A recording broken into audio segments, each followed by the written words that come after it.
Hello guys, मैं हूं निधि शर्मा और एनसीईआरटी समरी यूट्यूब चैनल पे आपका स्वागत है। आज हम क्लास 8 की हमारी पोयम है जियोग्राफी लेसन। आज हम इस पोयम को डिस्कस करेंगे। So let's start. देखते हैं इस पोयम में क्या है।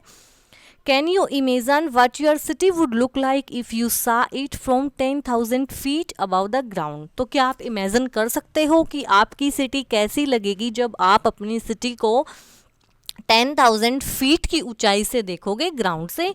Neatly planned and perfect in proportion like a geometric design, it would strike you as something very different from what it actually is while you are in the thick of it. तो आपको जब आप 10,000 feet above जाओगे तो आपको दिखेगा कि आपका जो शहर है वो बिल्कुल वेल प्लान्ड है और उसकी जो शेप है, जैसे कि जो बनावट है वो जियोमेट्रिक डिज़ाइन से है, जैसे जो बिल्कुल अच्छे से होनी चाहिए वही है। और आप बिल्कुल हैरान हो जाओगे कि जैसा आप थिक ऑफ इट मीन्स जब आप यहाँ पे रह रहे हो तो यहाँ पे जो चीज़ें हैं वो कितनी अलग है। आपको देखोगा कि भीड़ भड़ाका है, शहर उटपटांग है, उथल पुथल बनी हुई है। लेकिन जैसे ही आप ऊपर जाके देखोगे ना 10,000 फीट ऊंचाई से, तो आपको अपना शहर बिल्कुल वेल प्लान दिखेगा, शेप अच्छी होगी, जियोमेट्रिक डिज़ाइन से होगी, तो आप बिल्कुल हैरान हो जाओगे। Here is a poet description of just such a view of the city and some questions that come to his mind. तो इस पोयम में भी पोइट ने अपना डिस्क्रिप्शन दिया है, अपना व्यू दिया है कि जब मैं ऐसे ऊपर गया तो मेरे को अपना शहर कैसा दिखाई दिया और क्या क्या हुआ। देखते हैं। When the jet sprang into the sky, तो पोइट कहते हैं कि जैसे ही मेरा जो जेट है वो हवा में ऊपर की तरफ जाने लगा था, it was clear why the city has developed the way it had, seeing it scale 6 inches to the miles. तो पोइट कहते हैं कि जैसे जैसे मेरा जेट ऊपर जाता रहा है तो उसको बिल्कुल क्लियरली दिख रहा था कि जो हमारा शहर है, जो जिस सिटी में पोइट रहते हैं, तो वो कैसे डेवलप हुआ है, कैसे वो बनाया गया है, कैसे वो विकसित हुआ है। और जब वो नीचे रह रहे हैं तो जो शहर था वो इतना मीलों दूर तक फैला हुआ है, लेकिन जैसे वो ऊपर गए तो जो उनका शहर था वो बिल्कुल 6 इंच जितना छोटा बन चुका था। There seems an inevitability about what on ground had looked haphazard, unplanned and without style when jets sprang into the sky. अब जैसे वो जो पोइट है वो नीचे रह रहे हैं तो उनको अपना शहर बिल्कुल अनप्लैंड लग रहा है, जैसे कोई बिना किसी शैली के है, ऐसे ही उबड़ खाबड़ है। हैफेजर्ड मीन्स लुक, उबड़ खाबड़ ग्राउंड है, उथल पुथल से बना हुआ है। लेकिन वो कहता है कि जब मैं ऊपर गया तो वो बिल्कुल इग्नोर कर देने वाली चीज़ नहीं थी। वो इग्नोर नहीं कर पाया कि उसका शहर कितना सुंदर लग रहा था। देयर सिम्स एन इनविटेबिलिटी, जिसको हम अवॉइड नहीं कर सकते हैं क्योंकि वो कितना प्लान है, कितना अच्छा है, वो ऐसा नहीं था। जैसे जैसे उसका जो जेट है वो ऊपर हवा में जा रहा था, आसमान की तरफ जा रहा था, तो शहर प्लान सुंदर दिखाई दे रहा था। जैसे वो अनप्लान नीचे से दिखाई देता है ना, वो ऊपर जाने के बाद बिल्कुल वेल प्लान था। When the jet reached 10,000 feet, it was clear why the country had cities where the river ran and why the valleys were populated.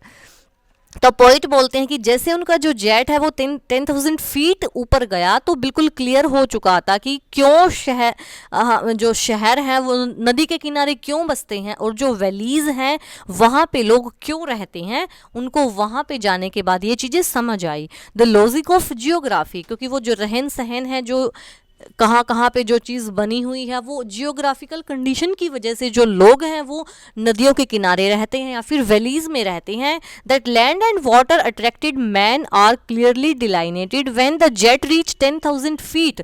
तो ये पॉइंट को बिल्कुल क्लियरली दिख गया था, डिलाइनेट हो गया था वहाँ ऊपर जाके कि वहाँ पे लोग ज़्यादा रहते हैं, जहाँ पे लैंड भी बिल्कुल समतल हो और जहाँ पे पानी की उनकी जो आवश्यकताएं हैं वो नीड अगर पूरी होगी, पानी तो हर किसी को चाहिए, अगर इजीली पानी मिल जाएगा तो लोग वहाँ पे इसलिए ज़्यादा रहते हैं। तो पॉइंट को ये चीज़ ऊपर जाने के बाद क्लियर हुई कि लोग रिवर्स के पास या फिर वैलीज में क्यों रहते हैं।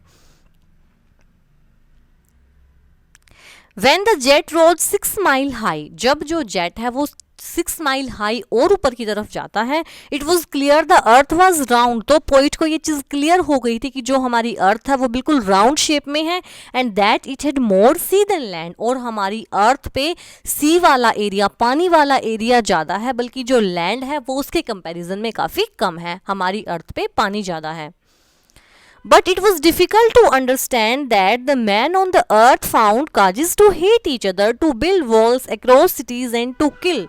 From that height, it was not clear why. तो पोइट कहते हैं कि मेरे को ये तो सारी चीज़ें समझ आ गई कि लोग वैलीज़ में क्यों रहते हैं, हमारा शहर है जो है फेजर्ड नहीं है, वो बिल्कुल वेल प्लान है, और ये भी दिख गया था कि भाई दिखाया गया कि भाई जो हमारी अर्थ है वो गोल है और पानी ज़्यादा है अर्थ पे, लैंड कम है। लेकिन मेरे को एक चीज़ समझ नहीं आई कि पृथ्वी पे जो लोग रहते हैं वो एक दूसरे से इतनी नफरत क्यों करते हैं, उन्होंने अपने बीच में इतनी दीवारें क्यों बना ली हैं, वो क्यों एक दूसरे को मार रहे हैं। तो पोइट कहता है कि इतनी ऊंचाई पे जाने के बाद भी मेरे को ये बात बिल्कुल भी क्लियर नहीं हुई कि लोग एक दूसरे को से इतनी नफरत क्यों कर रहे हैं, एक दूसरे को मारने का उतारू क्यों है, क्यों एक दूसरे से वो बिल्कुल दूर दूर एलाइनेटेड हो रहे हैं। तो पोइट कहता है कि मेरे को ये चीज़ बिल्कुल भी समझ नहीं आई है। तो और तो चीज़ पोइट को बिल्कुल क्लियरली समझ आ गई, लेकिन पोइट यहाँ पे आके कंफ्यूजन में है कि मेरे को ये चीज़ क्लियर नहीं हुई। तो हमारी जो पोएम है जियोग्राफी लेसन, इनके हमारे पोइट हैं जुल्फिकर घोष। हमारी पोएम है जियोग्राफी लेसन और इनके पोइट हैं जुल्फिकर घोष। तो आई होप आपको वीडियो काफ़ी अच्छी लगी होगी। अगर वीडियो अच्छी लगे तो वीडियो को लाइक करें, शेयर करें, चैनल को सब्सक्राइब करें और कमेंट बॉक्स में कमेंट जरूर करें कैसी लगी पोएम। और कल फिर मिलते हैं नए वीडियो के साथ, तब तक के लिए बाय बाय।